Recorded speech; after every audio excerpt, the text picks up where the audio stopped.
Hello, everyone. This is Bob Samuels from Tech Connector. I'm co-host of the ABM Leaders Group, and we've got a great panel assembled today to discuss channel marketing and particularly around optimizing MDF. And so, panelists, if you can go around and introduce yourself, a little bit about your background, and Claudia, if you want to go ahead and start. Can I let Leslie go? Yeah, you can let Leslie go. I want Leslie. Would you like to start? All right. We're going to go like no pressure. No pressure. No pressure. All right. Hi, everyone. My name is Leslie Lohr. I am the Global Vice President of Growth Marketing at Ivanti, which is an IT tech company. We provide IT security and service management and unified endpoint management software. And my role is a pretty interesting one because I really oversee all facets of the growth levers at Ivanti from a marketing perspective, which includes growth through our channel and growth through our direct side of the house. So I get to see how these things interact together. And I think that the trends are that they're coming together more and more. Agreed. And a fun fact? Oh, fun facts. I was joking earlier. There's nothing fun about me. Okay, fun fact is I have recently rediscovered the game Skippo. My husband and I were at Target and we wanted a game because we were kind of sick of TV. And we were like, oh yeah, Skippo. We liked that as kids and we've been playing it every night. I've never heard of it. S-K-I-P-O? B-O. S-K-I-P-B-O. Skippo. All right. We'll have to check it out. Thank you. Heather? Hey, nice to see everybody or meet everybody virtually. I am the head of partner programs and enablement at Bitdefender. So what that means is I basically work with all of our global programs and channel teams to help make sure that we're successful with our channel strategy overall. So fun fact about me, let's see, I've been in 2 movies and 1 commercial when I was in high school. Wow. Very cool. Thank you, Heather. Cam? Hi, everyone. My name is Cameron Goldman. I am Senior Director of Vendor Relations at Pax8. We are a cloud marketplace for software. We carry about 75 vendors today, of which my team is leading the account management for. So we work with all of that. The vendors that are within our ecosystem. We're working on marketing programs with them, making sure that they're getting the best bang for their buck and really driving towards the ROI. And fun fact, when I was born, for about 20 hours, my parents said that my name was going to be Mark, and it didn't stick. It never made it to the birth certificate, but I do have a US bond that they will not let me redeem because it says Mark Goldman. Oh my gosh. That's unfortunate. Thanks, Cam. Tom? All right, Thom Campbell. I am the marketing manager with Dropsuite. We're a backup company. We back up email, Office, Microsoft 365, GW, Google Workspace, etc. We are we call ourselves partner built because we are very channel oriented, but also from our product, we actually reach out to our partners for product improvements and such. So channel is where we live right now. And a fun little fact about me is I was actually a panelist on the Phil Donahue show. Wow. For anyone that remembers that show way back when.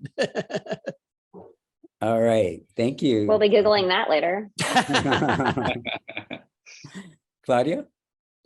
All right. Thank you, Bob, for inviting me. My name is Claudio Ayub, and I'm the Senior Vice President for the Technology, Media, and Telecommunications practice at 360 Insights. Think of the TMT in short practice as a advisory and consulting group that provides best practices around incentive plan design, loyalty, engagement, and anything having to do with ecosystem management. So for those that don't know, 360 Insights is incentives automation. And as of this year, we have also entered the ecosystem management space, and we have some terrific announcements for 2023, but I'll shut up right here. Fun fact, I still have cassette tapes I recorded in the 80s, and I play them on the Nakamichi 4,000 every now and then with my wife. So Nice. Nice, thank you. Thanks, Larry. And I'm Bob Samuels. I'm a co-founder of Tech Connector. We're an optimizer of B2B lead generation campaigns, including channel campaigns. So happy to be part of this. I started the ABM Leaders Group to create a environment where we can put together some very sharp people and share best practices and ideas, give each other some support during COVID, which we're still going through. But it's all about learning and about sharing, and so happy to be part of this. So thank you all for joining me.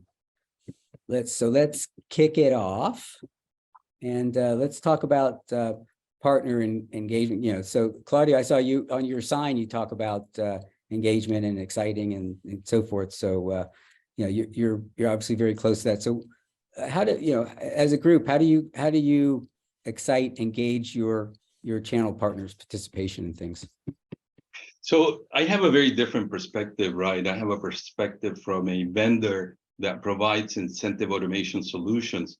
So to me, engaging partners is all about ease of doing business.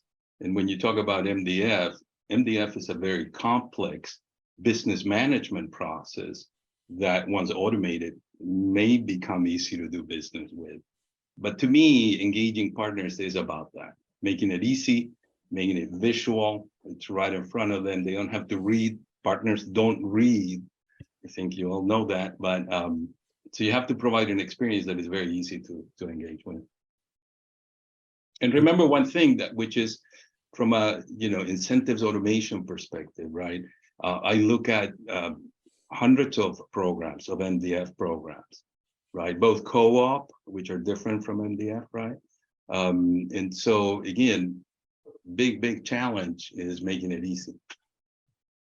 So I have a perspective on this, because to really have engagement, you need to have two things: activation and enablement. So what Claudio just described to me is really about the table stakes of enabling partners. You absolutely do not want to have friction in your process, but you can have the best process in the world and it doesn't inherently lead to activation of your partners and true engagement. So you kind of need to have both. And we are, by the way, partners of 360 Insights.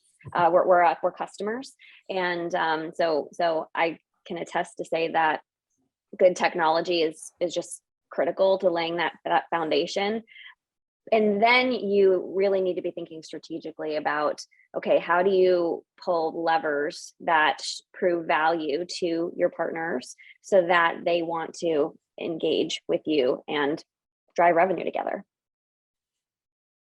Yeah, and I can tag on to that. I also think it comes down to the relationships you actually build within the individual partners, because even if you have everything right and the right strategy, if you don't have the right relationships internally, you're never going to get that sort of share of voice to actually get anything executed on or successfully executed on. I would highly agree, jumping in here. We have a two kind of prong approach. Cam right here is one of our partners, if you will, a distribution of our channel partners. And we deal with channel partners within Pax8 themselves. And for us, it starts with the onboarding process by all means, but then it continues because through QBRs or anything else, that we continue to engage them, and we engage them not only in the marketing to try and help them sell, but also in the relationship itself of our product. We definitely want to make sure we're building a product that they need. And so getting that relationship, as Heather was saying, is very important because the relationship is built on mutual product and respect. And then the sales follow from that, if you will. So it's really important to engage, and it keeps them engaged when they're engaged in the product, because that's where most our MSPs heads are at, is really in products. That's what they love. That's why they started their company. So they like that engagement. And we found that helps pull through with other programs. Thank you. Thank you. And Cam, I love having you on here because you bring a different perspective. You're not on the marketers, the brand side. You're more on the partner side, and you're on both sides of it too. You need to be engaged and so forth, and you need to get the others engaged as well. So curious your perspective of what's the secret. Yeah, I think what everyone is saying is absolutely true. The one thing that I would just add on top of that, from us engaging our channel partners on both sides, vendors are our channel partners as well, all the way through to our MSPs and ultimately their customers. So all of these things need to be in place at the right time. It's so much that the timing is right, but that you have the relationships, that you have the enablement in place ready, that you have, all of the content and collateral, and you're driving those business needs, but you got to hit it at that right time, because a lot of these customers themselves and the partners are doing so much research today. They know a lot of what they want, what they want to buy by the time that you are even communicating to them, so that you need to have the rest of these tools in place, and hit it at that perfect time. Well, it's funny because that's a fundamental tenet of marketing. Like you could say the exact same thing for direct customer facing marketing. So many of the same principles just kind of pick up and apply to the way you think about your partner ecosystem. And that's a good thing to keep in mind. It's coming from the direct side as well. There's a lot of similarities of the direct and the channel. Yeah, I would ask all of you. So, if you think about your MDF programs, are you funding more marketing activities or enablement activities? I think it needs to, oh, sorry. No, go ahead, Heather. No, I was gonna say, I think it needs to be a healthy balance of both. It can't be all of one or the other. If you aren't training and enabling your partners internally, how do you expect them to be successful if anything, or when things come through the marketing activities? Good answer. Actually, we market our enablement. Like that is as core to us as anything. So a lot of our marketing is by way of enablement. So we're engaging with our vendor partners and saying, hey, let's build some programs together. And then together we push that out in market and say, certain, because we work with MSPs. So let us help, skill you up, get you really, strong so that you can bring this to your customer. Excellent. Excellent. And then I can throw up a poll just for the fun of it. Biggest partner engagement challenges. Put it out there. Some of our webinar attendees, if you can chime in, where do you find the challenges of making the program successful? And I'll give it another 30 seconds or so. Yeah, this is going to be, how about ding, ding, ding, ding, ding, ding, ding. All right. 5, 4, 3, 2. All right. So we've got a winner so far. Share results. I guess it deserves a follow-up questions, but partner participation is the biggest challenge. Yeah, so how do we, engage and excite channel partner participation? Anybody wants to share? I'm going to be picking on Leslie, I guess. Right. Okay. All right. I'll chime in. I'm not going to pretend like we've cracked this nut, and part of the reason I'm here today is to learn as much from this panel. But I'll tell you our hypothesis that we're working toward, which is we need to be marketing to our partners just as much as we're thinking about and putting resources and time behind marketing through and with them, right? Now, marketing with them will inherently engage them as well and kind of pull them along on participation journey with us. But it's a little harder to scale that. So, the same way that you think about activating and engaging a wide set of, target accounts from a customer perspective, you should design plans that are intended to do that for partners that you want to engage to. Excellent. Anybody, Heather? Yeah, I was gonna say, I think a fatal flaw almost that and I worked in distribution for years, but that I saw from multiple vendors is they all have their own portals, they all have their own systems, and they build these amazing campaigns, but so does every other vendor. So the expectation that somebody's going to log in and leverage it and that they almost like a misunderstanding that they actually have their own platforms. You aren't building it for the way they go to market. You're building it for the way you go to market.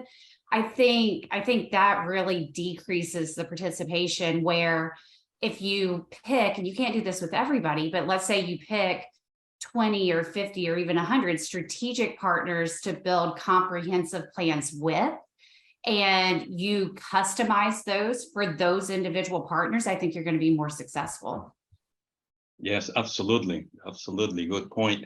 Who's doing any type of certification programs, marketing certification, marketing accreditation with partners to teach them how to use those tools, Heather? Marketing certification? We do those. We actually do those at Proofpoint, and they've been really successful. They're very high level information. So you probably shouldn't call it a true certification, but it does give that badge that I think people like to share and show on social and get you more brand recognition. Right. Because, last time I looked with the research firms, partner engagement on vendor provided marketing automation tools is really low, right? Somewhere around 17%. And so, I've seen these marketing accreditation programs be successful in bringing that up, but mind you, up to about 28-30% utilization only, right? There has to be more fun, excitement to get partners engaged. So any other thoughts, gentlemen? Well, yeah, so from our perspective, from an MDF perspective, it really is from our partners that come to us with it. Like, we don't push out MDF for them. We've found that partnering with them versus just giving them MDF funds for a program is much more effective. So when it comes to MDF itself, those are mostly coming to us, and that's usually more of a help with a branding standpoint of branding our products so they can help sell through to their customers. So that's our challenge as well, and when it comes to MDF, participation has come to us. So that's our challenge. And we don't reach out that way for MDF. We are reactive to it, because again, we would actually recommend going to a partner program, a co-program itself, versus just handing over funds so they can do a program. Very, very important as well, again, from the branding standpoint, because they can't sell our brand if their audience doesn't know our brand. So it's very important as well. So you run your MDF on a discretionary basis for the most part. Yeah, absolutely. And then we usually try and focus on a with versus a through. Right. And I've seen a lot of that, vendors move out of the entitlement type MDF or co-op programs, right? More into the discretionary area, because that's where enablement and marketing can happen together. Exactly. Interesting. So what are the measures? What are you using to track, measure, and report return on investment? Is there really a return? I know that's a big question.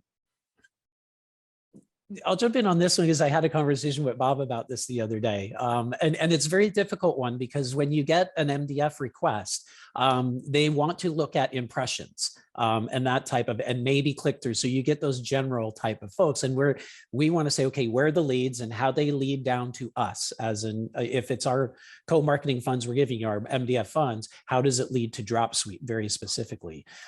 So it's a challenge to get to beyond the impression and click rate to get to lead. And that's where we hope to get that. So that's where we are with our current partners.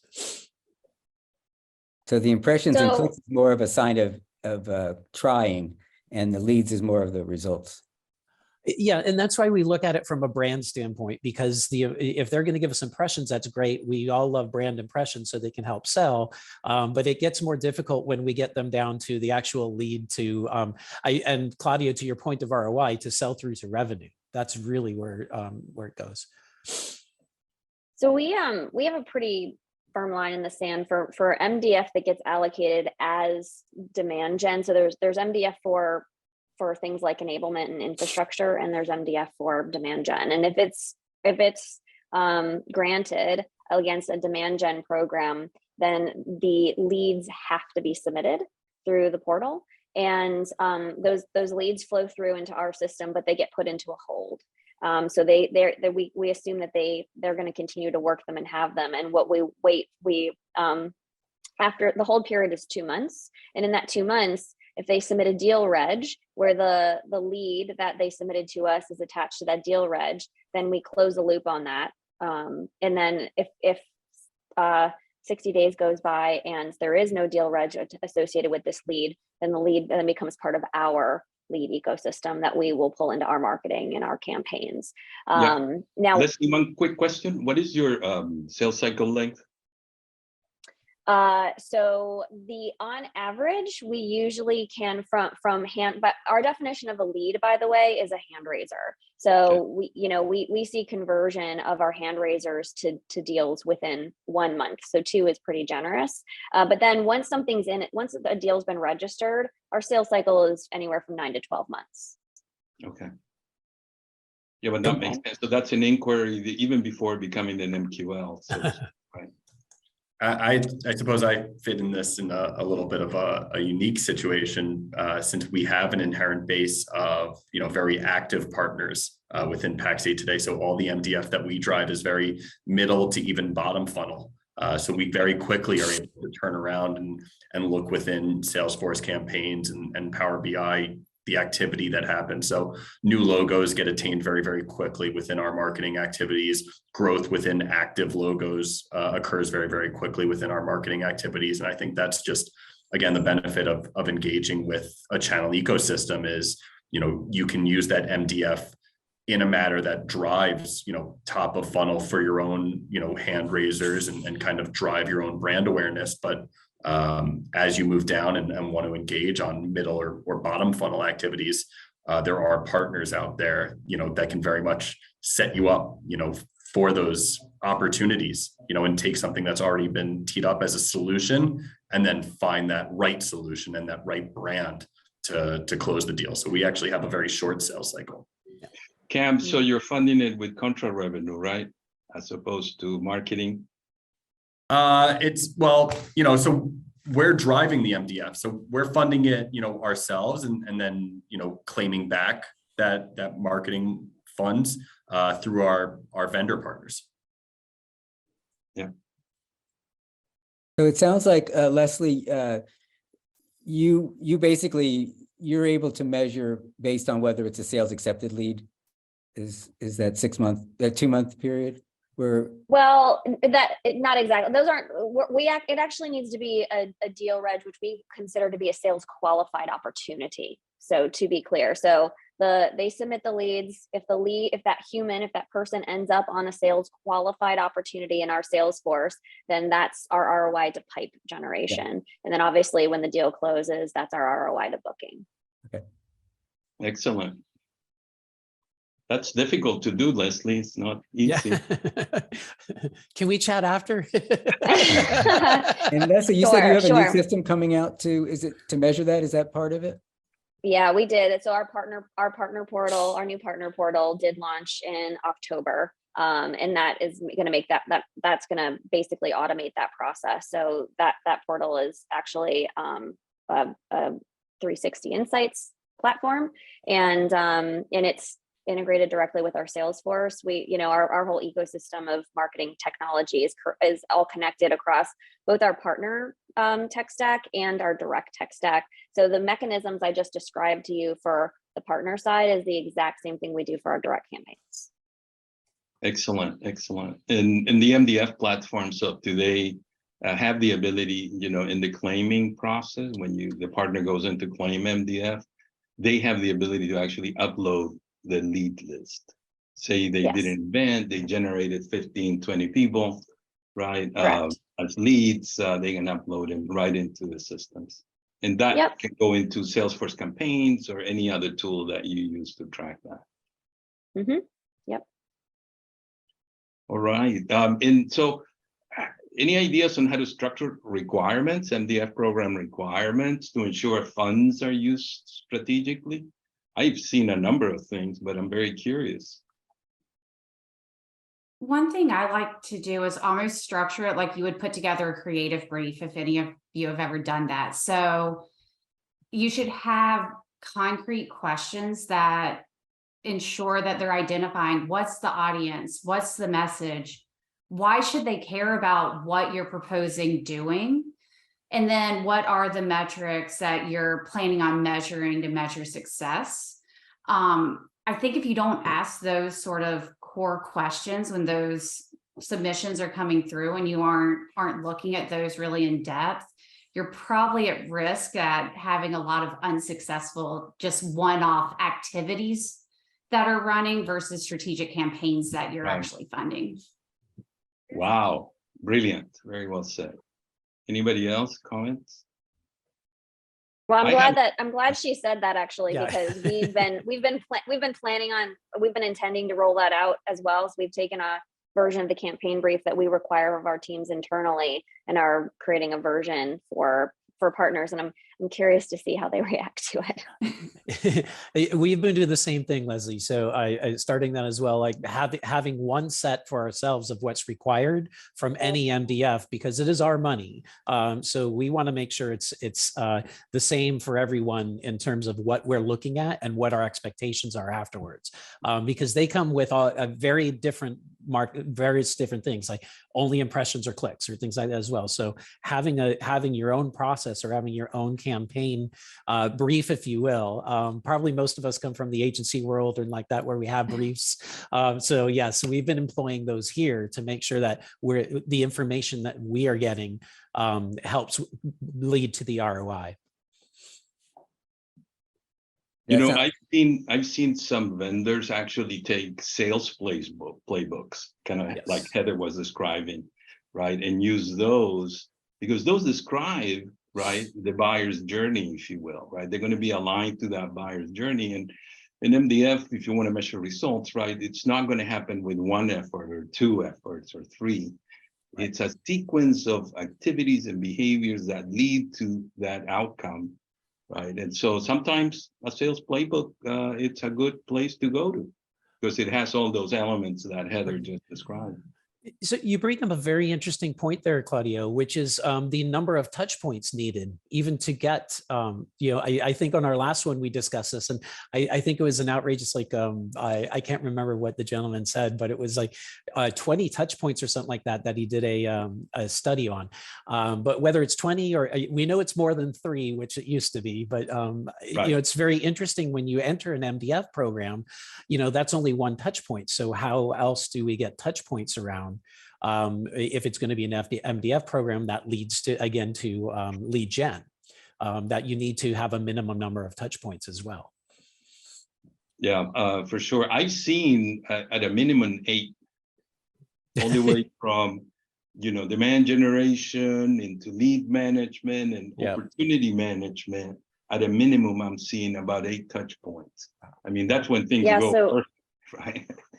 So the Gartner says it's 22. That's their latest stat. I will tell you that for us, we see an average of 9 to 12, and we do track this through the sales, through the entire life cycle, and we also track how many pre-opportunity qualification and how many need to continue after, because our sales cycles are longer. Yeah.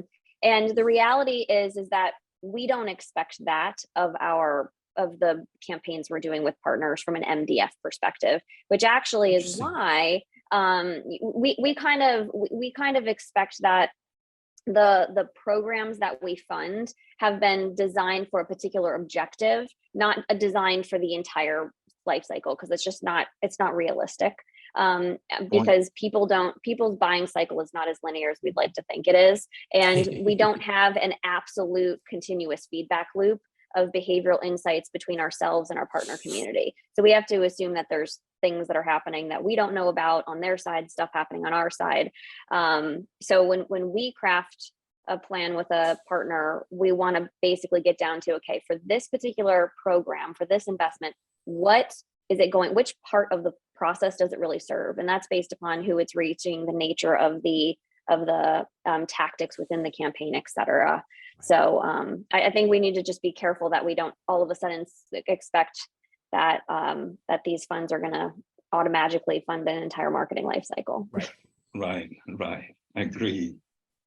This is very educational for me because it's all very over my head. But what it does really reinforce, that I understand is as many touch points as you're talking about, because PAX 8 steps in and a little bit of that middle to lower funnel, how important it is to maintain those touch points, beyond just working with a channel partner and ensuring that your brand, is continually being elevated so that when the timing does come, that a channel partner is making that introduction. You have that history of touch points already built up. Yeah, exactly. We actually refer to it as the engagement continuum. Wow. Right. It takes that lead that became a customer and then takes it through the customer life cycle. Is that what you're saying, Leslie? Yeah. Well, if you're in the cross-sell motion, certainly, but I'm even saying, even in the buying cycle, when you're talking about 12-month long buying cycles, there's a continuum of engagement that is happening between our side and the partner, all along the way of the buying cycle, marketing side, sales side, et cetera. So even up to the point of deal close, there's that engagement continuum really needs to be established. And that's more complicated than what one MDF, one program will have been designed to do. But certainly you make a good point. Once they're a customer, if you're in a business like ours, we have 66 products in our portfolio. Our cross-sell opportunity is huge. Our partners' ability to cross-sell through the customer base is huge. And so we kind of have to keep going. Yeah. Yeah, but you bring up a good point. I'm sorry, Tom, go ahead. I was just say couldn't agree more, because we're in a situation where, sometimes we have to wait for someone to get out of their current contract before we do it. And so what do? You've hooked them, but you have to keep the relationship with them until they're out of their contract. It could be a month, it could be 6 months, it could be 12 months, depending on who they're using. So it's a very important point to keep it going. Yeah, but Leslie, you brought a good point. You were talking about supporting your partners through the buyer's journey. Yeah. I have found, one of the biggest issues out there in the channel today is that misalignment between the partner sales cycle and the buyer's journey. And I've been running a number of programs to try to align that partner sales cycle, actually enabling and educating, obviously, partners, what the buyers go through and all the different stages, and what content needs to be served up at which specific stage, and you have all those. So that's on us. Know how to use it? Well, I mean, exactly. That's on us. That's part of the role that the partner marketing needs to play. That's part of the enablement piece, is explaining this is what the mechanics of a purchase are like for these types of solutions that you're selling. This is how long it typically takes. This is what you might be facing as it relates to a competitive rip and replace. All those types of things. It's up to us to set the expectation of the partner and make sure that they're enabled and successful to do it. Right. Do they recognize demand? Do they recognize inflection points? I find partners, lacking in those areas, especially demand recognition. When you say demand, you mean like compelling events? No, I'm talking about, we did a Dem Gen campaign.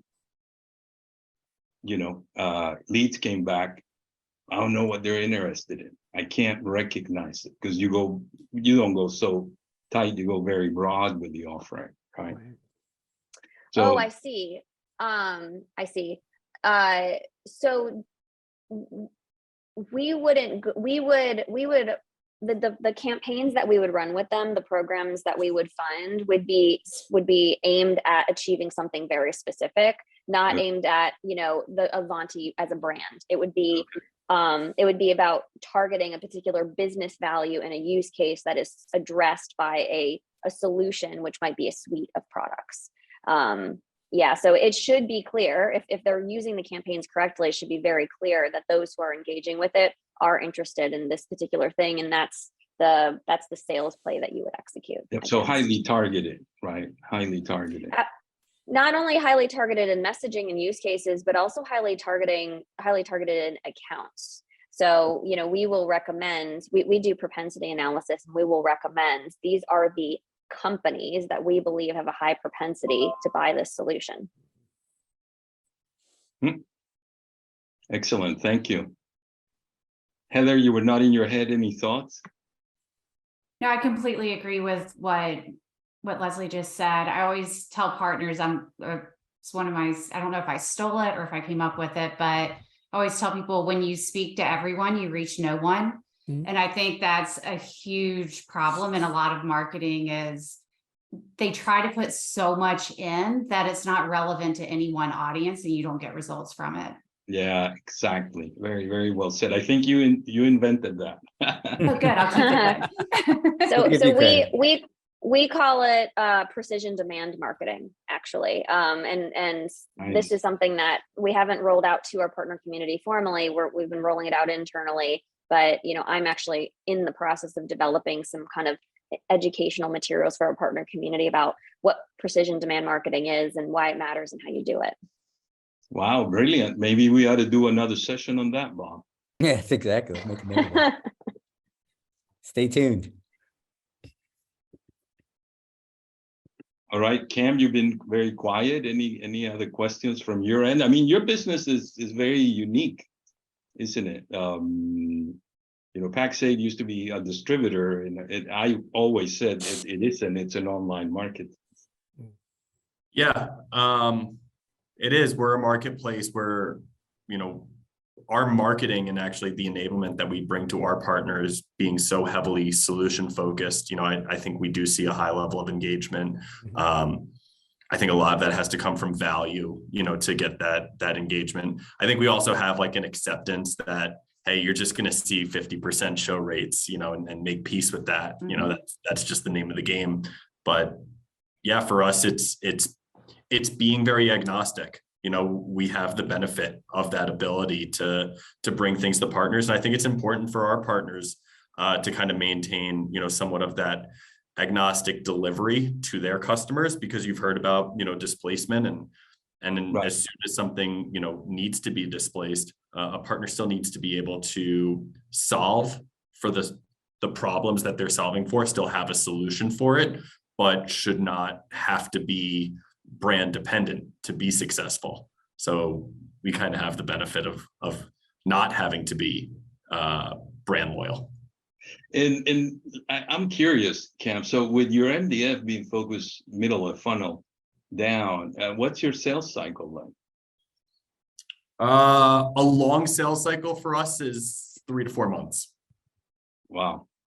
So it's usually even shorter than that. 3 we months. also, yeah, we also look at, a sales cycle kind of differently throughout the lifetime of the growth of that partner. And that's why enablement is so important. Just being able to lock in that net new logo, that's definitely the hardest bit, is to get a partner to spend $1 on something new. But from there, it's enabling them to go and deploy across their entire reach. Some partners will buy in and really, get accustomed to a vendor and start deploying it to their customer base.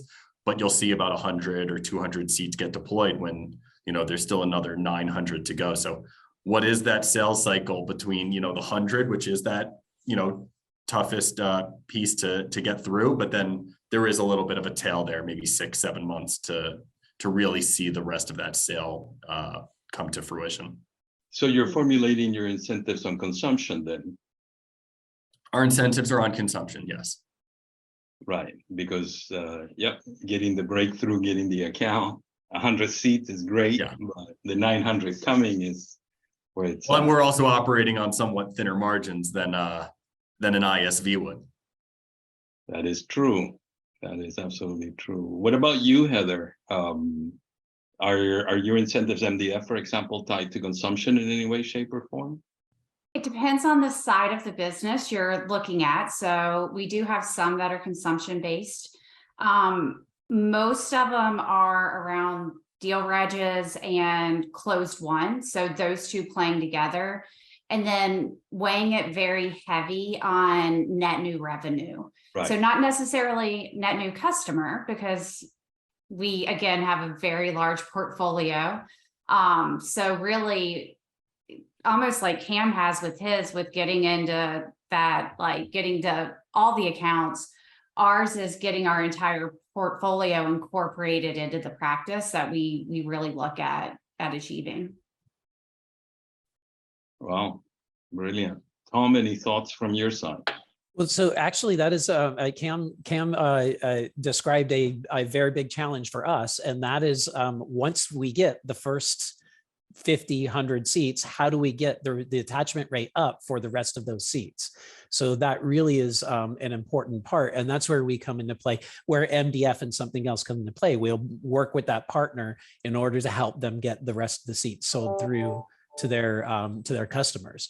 So a very, very big part of what we do is after the first 100 seat sale. Well, good. You know, I just had a thought. We were talking about engagement at the beginning, and you know, this definitely is a challenge for everybody. So very odd question. I'll start with Leslie. How many pages is your MDF program guidelines?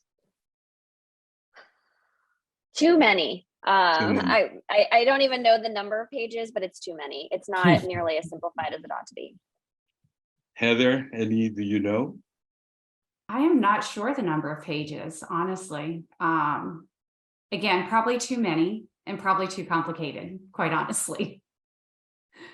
Right, and that's why I brought that up, right? Because that's one of the biggest things that I find.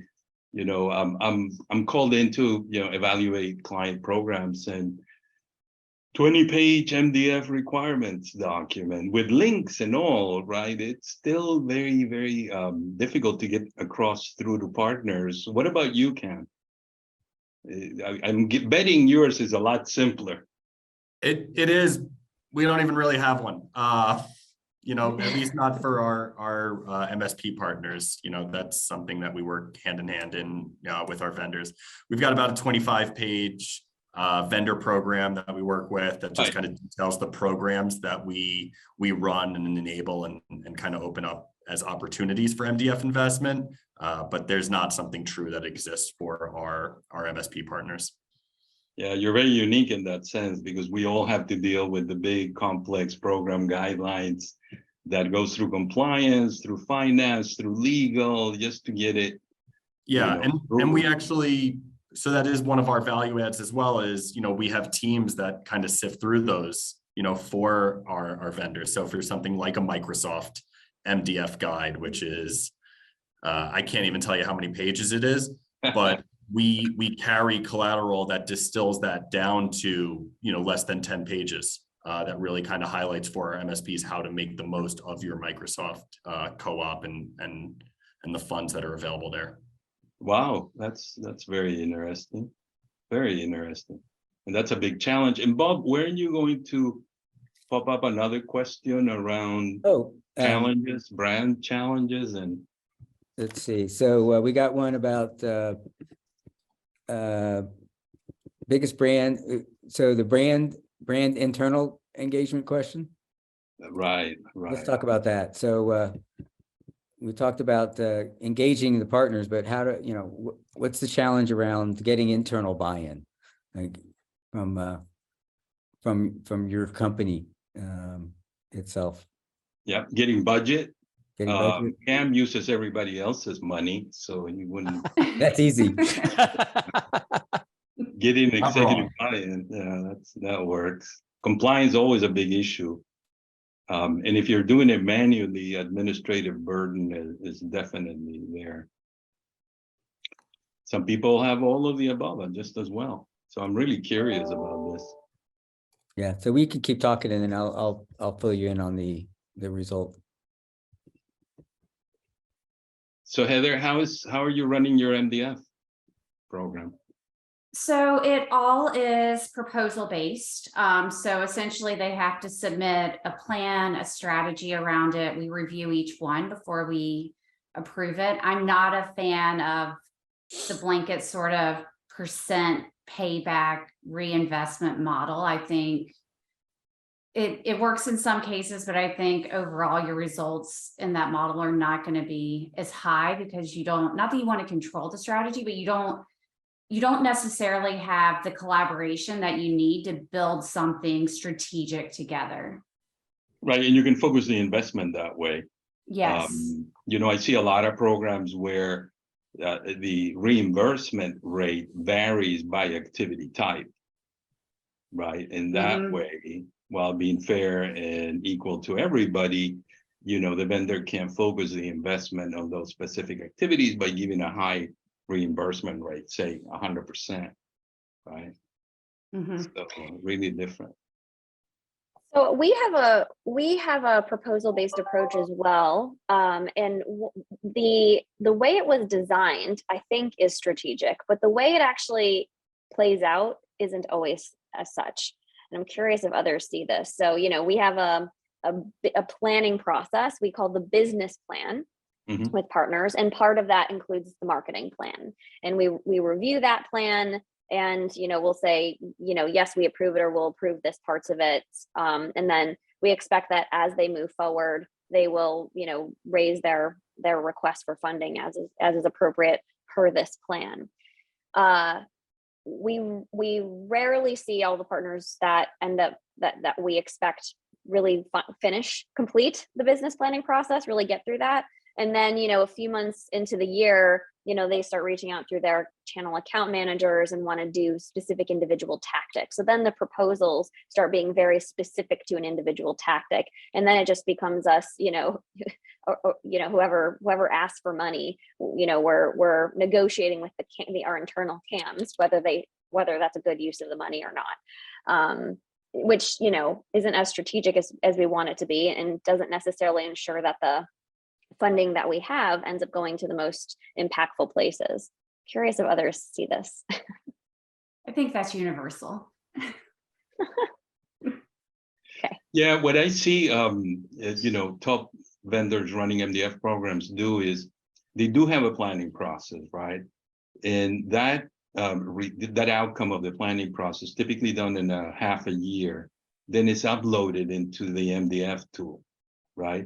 But at the campaign level, not at the activity level, because that's where partners fail. They know they want to generate demand, they know they want to do an event, and they know more or less around what date and what they're going to get out of, but they get in trouble with the activities, right? And so, so those successful vendors that I've seen focus on the planning process, and then they let the vendors, the partners rather, come back and execute the activities against that plan, and they may change, right? Hey, it was a in-person event. No, it's gone, digital, and so all those activities are going to change. We had a lot of that. We've had that too, Claudio. We usually will get a request. Our requests are very, very pinpointed for time or something like that. So it's not like they're doing an annual campaign for MDF, but it usually starts at MDF and ends somewhere else that is not MDF. It usually ends where we would like it to go, in a partner co-op program, versus just giving them money for an MDF. So it's very interesting that evolves that way. So they do come with this, but then we have a deeper discussion when we know their goals, in order to get, well, maybe we should do it this way instead. That is a partnership versus a like that. But I do have to say, though, in a lot of our markets, because we're in emergent markets as well, a lot of our partners, say in South Africa or someone like that, just need the branding of our product so they can sell it. So it's I know I talked about earlier about branding versus lead gen. So we have to take that into account. Do we help them brand ourselves in a marketplace that doesn't go all the way through? So there's those layers that you get. So MDF to us seems to be a great branding layer in those emerging markets that need brand to help sell. And when we get more specific, we get down funnel with programs versus through. Yeah. Hey, Bob, we forgot about the poll. Yeah, here's the poll. Okay. Pretty split. And matter of fact, all of the above. Yeah, pretty much everything is an issue. I don't see compliance. Wow, that's surprising. And maybe they're not thinking about that yet. Yeah. Right. Oh, it's surprisingly even. It is, isn't it? Compliance these days is huge. It's absolutely huge. Reimbursing partners. And I got a question. So how do you reimburse partners? Heather, do you want to? It depends on the partner and what they will allow us to do. So we do have a platform that we can manage reimbursements from. but especially if you get into the EMEA markets, sometimes they have very strict restrictions on how you can actually release funds to them. So a lot of it is back-end manual processing versus leveraging a platform. Yeah. Tom, how about you?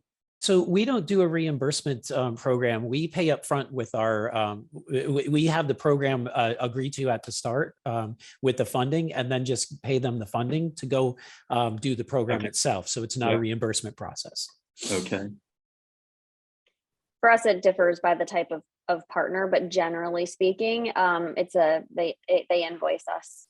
So, you know, we set them up in our procurement system in the same way we would set up a vendor that we might pay. And after the fact, they submit an invoice. We reconcile to make sure the invoice matches what had been approved, and then pay it. Cam, You pay I'm it afraid regardless if the results are there or not. Go ahead. What's that? They don't have to prove the Correct. results. Reimbursement is not based upon whether the campaign delivered what they anticipated it would. Whether they get another program or not, it's a different matter. Well, exactly. I mean, think about it the same way if you were to hire an agency to run a marketing campaign for you, you're going to pay them because they did the thing. Whether the thing was good or not is kind of on you because you decided to pay them. Yeah. And Cam, how about you? I'm suspicious that you are going to be totally different. Yeah. That's a not applicable for me. No.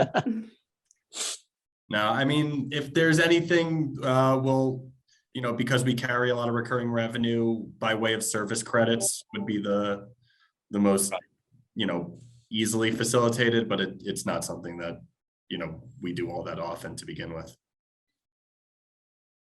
Yeah, a little bit surprising there. Just to clarify, so you're saying that you don't reimburse MDF? Well, we don't even pay it out to begin with, you know, by and large to our partners. Okay. Bob, how are we doing on time? We're doing well. So I had a couple other questions. So getting to attribution, you know, especially with the multiple touch points, multiple people at the target account, you know, how do you attribute the success of the program? Do you get, if they're the first touch, if they're the last touch, or the middle touch, do they get credit? If somebody can find an answer to this, I think they could like. I have a very strong point of view on this one. This is kind of my jam. Marketing attribution. I could talk about this every day. So we believe in a multi-touch approach for all the reasons we talked about earlier today. Mm-hmm. None of that first touch or last touch shenanigans. Do not care. So as long as the person, the specific individual who responded in some measurable way to the marketing activities ends up on the opportunity and that opportunity ends up getting booked, that is marketing. We call it contribution, right? Yep. Mm-hmm. And so we credit that marketing activity for having contributed to that outcome. And we expect and see consistently that many different marketing activities contributed to that outcome. And we actually measure all of them. So when we do our reporting, we report the net contribution. We don't add up all the individual campaigns to get to a total. We report on the net. And then when we look at an individual campaign, we'll say this campaign contributed to what ultimately resulted in this much. We don't try to like peanut butter spread the value across. If it's 8 campaigns, then we divide it by 8. None of that. Wow, that is so refreshing, Leslie, because the hard part here is, you know, we have, let's say senior level that need to have an attribution. So is it the first one? Is it the last one? So they can look at it through ROI and then tell us which marketing program they want us to tell which marketing programs got us ROI when we know that it's the multiple of them. So I'm going to take this approach from you, Leslie. Thank you very much, because that is really the hard thing that we have is where do we put the attribution, particularly for the ROI, for where senior level want to see ROI. So that's refreshing. Thank you.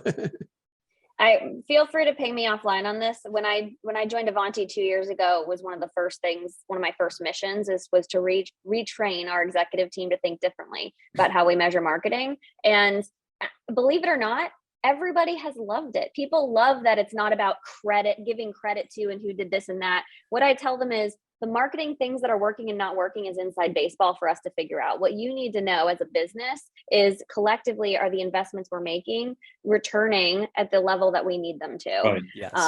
So. And Leslie, you mentioned is that if that person becomes an opportunity, but it's really talking about the account itself, not necessarily. No, absolutely not. It has to be the person. So whether you can do it at an account level or not depends very much on the nature of your business. We're a $1 billion company with 66 products in our portfolio. Any given account could have 10 different opportunities open at one time in different stages of the sales cycle. So if we were to do an account level kind of contribution measure, we could be thinking that one campaign, an interaction with one campaign, had contributed to one of those opportunities in a way it absolutely did not, because it's a completely different buying center. So no, it has to be the individual. Good, thank you. And then But they don't have to convert. No, they convert. I just want to say that they don't have to. We don't need to see this magical lead conversion in Salesforce for that. Like it's just a tie out to the person. So it's an intermediate milestone as opposed to the final sale, because the final sale is too far out there. It's 6/12. No. I want to be clear. They have to. The deal has to convert. I mean, when a lead comes in, a lot of people don't associate a lead to an opportunity unless the lead was literally converted to the opportunity. That is irrelevant. When the lead gets added, when or how the person ends up on the opportunity does not require that conversion activity and mechanism to have occurred. It's just an association of the persons on the campaign and the persons on the opportunity. And then what we measure is what was the date of the campaign response relative to different date milestones of the campaign pipeline stages. So if they responded to a campaign and then the opportunity was created, we say that campaign contributed to the creation of an opportunity. If the opportunity already existed and then they responded to the campaign, then we'll say that it contributed to the progression of the opportunity, and we'll look at stage progression. So as Heather said, net new revenue. Not net new account, but That's right. That new red, yeah. Mm-hmm. Excellent. Very, very good. All right. So thank you. So I have one other question with the time permitting. So, how do you, at the end of the day, how do you get more budget for next year? What does your boss expect from you to be able to get the budget or get more budget next year? 2 words for me: proven ROI. When you get proven ROI, you get more budget. Pretty simple. I'm looking at you, Cam. Where I was going. That's it. That's how you drive the numbers up. Full disclosure, we do work together, Cam and I. So It's both. To me, it's proven ROI against that particular fund. If you're talking about the MDF Yes. budget specifically, yes. but it's also understanding how much growth is expected to come from our channel. So if we can say our business is expecting that our partners are going to contribute to X percentage of growth, and then I can tie back ROI, I can say then we need X percent increase in budget. Heather, you're very quiet. I'm worried. No, other than Beck, no, both the ROI and tying it back to the actual numbers and projections for the next year to make sure you're in alignment.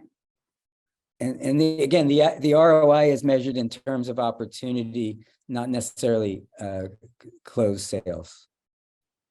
I think it has to be both, because if you generate a lot of opportunities that never closed, I wouldn't keep giving me money. Exactly. That's Exactly. not helpful. Exactly. Yeah, the challenge with the close is that it's a year out, or 2 years out even potentially, but that's part of it. So it's a longer term measurement and a shorter term measurement. Yeah, but then you have to look at also the deal sizes, the win rates over time, etc. Yeah. Okay, fair enough. This is a nice discussion.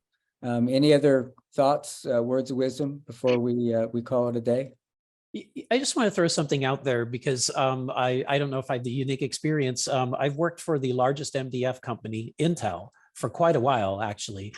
So it's been very interesting to me to get into this channel mode and see the evolution of, or I'd say de-evolution of MDF.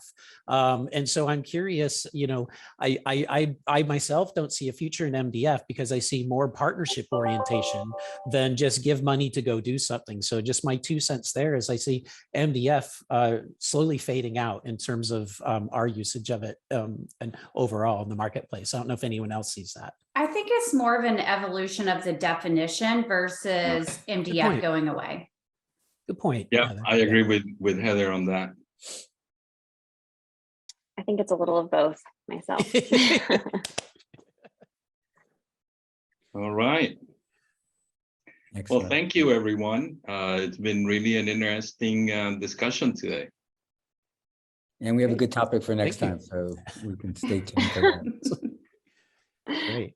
Thanks, everyone. Thank you. Thanks Really all. appreciate it. Thanks, Bob. Happy Thank you, holidays. everyone. Happy Goodbye. holidays. Happy Thanks, holidays. Claudio.